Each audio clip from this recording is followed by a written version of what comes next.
It comes with instructions as to how to do it, but I think we're going to cover that on the video, is that right? Okay. So, the next step, if you haven't done the test, is to go and see our specialist screening practitioner, one of them. Specialist screening practitioner is a specialist nurse taking web-based bookings into her clinic from the hub, seeing the patient within 10 days. What she'll do is she'll counsel the patient, assess their fitness for colonoscopy and book the colonoscopy.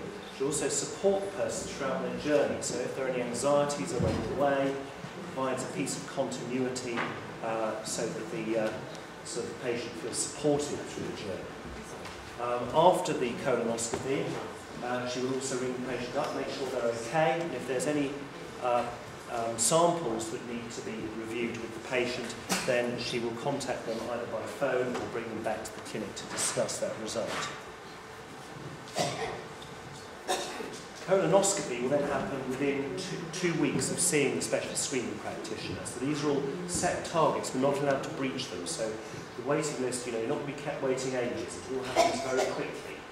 The colonoscopy is done on dedicated screening lists that are purely for the bowel cancer screening program. And there are special colonoscopists who do it. We've got 3 colonoscopists. I'm one of them. We all have to have reached certain standards in our colonoscopy, and we all have to have taken a rather nasty exam for the pleasure of being a screening colonoscopist. So you'll get a very good, high-quality colonoscopy from an expert. During the colonoscopy, the SSP collects all the data for QA purposes and for the patient management purposes. As a result of that test, 11% of those 2% will turn out to have a cancer. But that does obviously mean that 89%, 90% of people having the colonoscopy who've had this positive test and think that it's, automatically means cancer, 90% of those will not actually have a cancer. A proportion of those are normal. We are also seeing an awful lot of polyps. Polyps are benign growths within the bowel that can turn into cancers if they're left. But what we do during the colonoscopy is we take all those polyps off. So that could potentially prevent the patient from getting cancer in the future. This is actually a colleague of mine in Scotland training someone in doing the colonoscopy. This young nurse, he's got the telescope. For privacy reasons, it's not showing the patient's bottom, but the image is coming up on the screen there, and we can see very nice pictures of the inside of people's bowel, and it's a very good test for detecting cancer. This is a bowel cancer. Because of the light, it's not so easy to see. This is the normal tunnel of the bowel wall, with the root in down there, and over here this horrible looking, craggy, hard, nasty looking mass is a bowel cancer. It's, when you see it, you know it's a cancer. It just doesn't look nice. On the other hand, a lot of what we're seeing is this kind of stuff. This is a big polyp, and this is much more spongy and frothy. And actually at the colonoscopy, we can put snares around it with electrocautery, and we can take it off. And we're left with just a bit of denuded mucosa, which will end up scarring over. Polyps gone, will get sent off to the lab and looked at, but that's the end of the problem. So we're doing an awful lot of that. This year is a year of quality assurance. Now that the programs are up and running, the Bowel Cancer Central wants to know that we're doing it properly. Very important screening programs. So all the data is collected by BISI in the course of procedures. Even for colonoscopy, and there are other areas that are looked into centrally in terms of our service, like histology, etc. But even just in relation to colonoscopy, there are 59 measures that they audit and look at very closely to make sure that we're doing it properly. And once this data has been validated, it's published nationally. So it goes off to our primary care trust, it goes to the national office, it goes everywhere. So everyone knows what we're doing. And we're actually going to have a visiting team come in this summer also to inspect the units and make sure we're doing it properly. This is the kind of data that we're getting off. Bear in mind, this is all bowel cancer screening colonoscopists, and this is all expert colonoscopists. And we get data, this is across the whole SHA, and you can see these are our 3 screening colonoscopists in West Herts. This is good this end, this is not so good the other end. But you can see that you immediately can see where you're doing in relation to other to other people. That was colonoscopy completion. This is comfort levels during the patient's comfort levels during the examination. So again, you can see whether you're outside of the normal range or not, or whether you're actually doing it quite well. There are some limitations of the stool test, the fecal occult blood test. Okay? Because cancers only bleed intermittently, we do know that they may miss up to 45% of cancers. So there is a miss rate on the programme. And I think the significance of this is that if you've been through the bowel cancer screening programme and you develop those symptoms, bleeding, loose stools, weight loss or anemia, don't just take reassurance from the programme. It may be worth investigating these symptoms in their own right. So we do know that although we may be missing some cancers, we probably are, overall it is worth screening everybody because we do pick up big numbers as well, and that people are getting picked up as a result of the programme. There also, as we've discussed, there's quite a few false positives as well. And certainly anything that causes bleeding within the gut will cause the test to be positive, including gingivitis, bleeding gums, hemorrhoids. There are certain things in the diet that can cause the test to be positive. So this is also obviously the reason why if you have a positive test, it's not the end of the world, it's not a disaster, it still doesn't mean for certain that you have cancer. So just moving on to what we've had so far. So this is purely the West Herts Screening Centre. And this is just over 2 years of data in terms of what we've done since we started in March 2008. Our hub has sent out almost 70,000 invites, so that to me should be approximately the size of the 60 to 69-year-old population in our area. It's also sent out 1,600 kits to people who have requested test kits, the over 70s. And we've issued 68,000 kits. Of those, 41,700 have been returned. So that gives us a return of all the kits we've sent out. 61% are being returned. Now, for any screening programme, that is actually quite a good figure.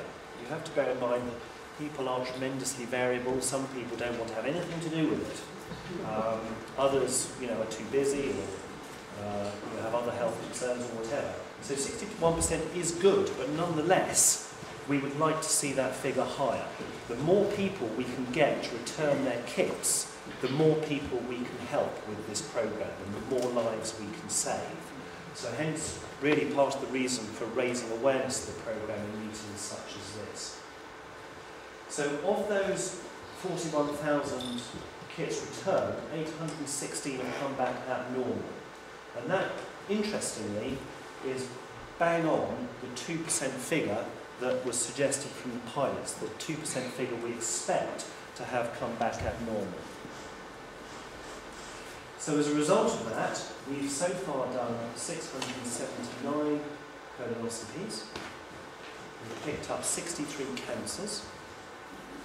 It's 9%, it's a little bit below what we'd expect, but it's just to do with the numbers and variation. And in fact, I think since this data came out, I know we've detected at least another 3, haven't we? 4.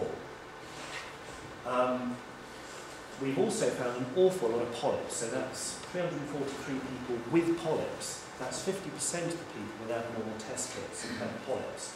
Now, some of the polyps are little teeny tiny ones that we probably wouldn't worry too much about. We take them out anyway, but they probably wouldn't give rise to any problems. But the so-called high-risk polyps, which are either very large polyps or very numerous polyps, or both, these are the kind of ones that, if left, could easily turn into cancers. So 8.7%, 59 people from those 679, had high-risk polyps. We're taking those out for them, possibly preventing them from getting cancer in the future. We are finding some other conditions, such as inflammatory bowel disease, 22.4%.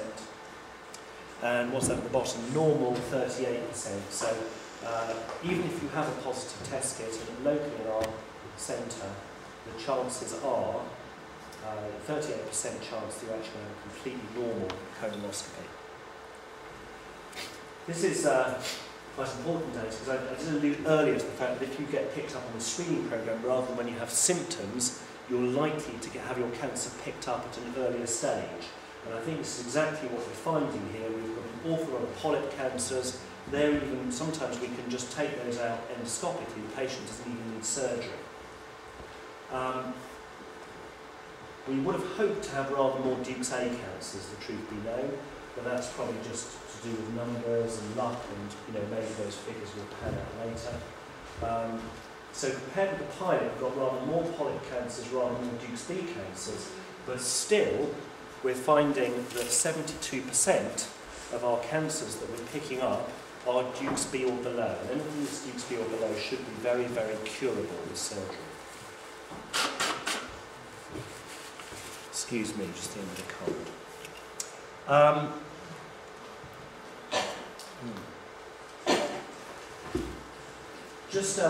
Obviously, I've given you the West Herts picture, but this is now a national programme. So if we look at the national figures, we've almost had 6 million test kits sent out nationally so far, of which 59%, that's just over 3 million, have been returned. 46,000 colonoscopies have been done in the national screening programme, and 21,000 patients have had polyps removed. The programme has detected 4,804 people with cancer. These are people that, if it hadn't been for the screening programme, would probably prevent it at a later stage, and therefore may not have had such curable disease. The other big thing for 2010 in our area is age expansion. The government and the National Office and the National Health Service has always had in mind that if it was successful for the 60 to 69s, then we should perhaps be expanding our age range up to 75. And that has happened in certain kind of key centres. The thing is, if we're going to do that, the National Office wants to make sure that our centres, our screening centres, can cope with the workload and that they meet all the standards in relation to the people we're screening already. So we did all this work in the latter part of last year, beginning of this year, to prove to the National Office that we're on top of things and that we could cope with age extension. Age extension, in order to age extend, you also have to have done one complete cycle, so you have to be going 2 years. We've been going 2 years by March this year, and we had to show that we could cope with a 30% increase in workload for the first 2 years after age expansion, and increasing to a 50% increase in workload after that. We got our permission to age extend in March, but sadly, just about that time, one of our SSPs went off on sick leave and then resigned, and so we were left understaffed. So unfortunately, our age expansion for now has been withdrawn, but we are in the process of reappointing, just put together a job description as of this morning. As soon as we appoint someone, which will probably be in a couple of months, we will be age expanding to 70, 75s. In the meantime, if there's anyone in the audience who is over the age of 70 and you want to take part, don't fret, you still can. Just ring the number and they'll send you a kit. It's just that this age expansion is for automatic invitations.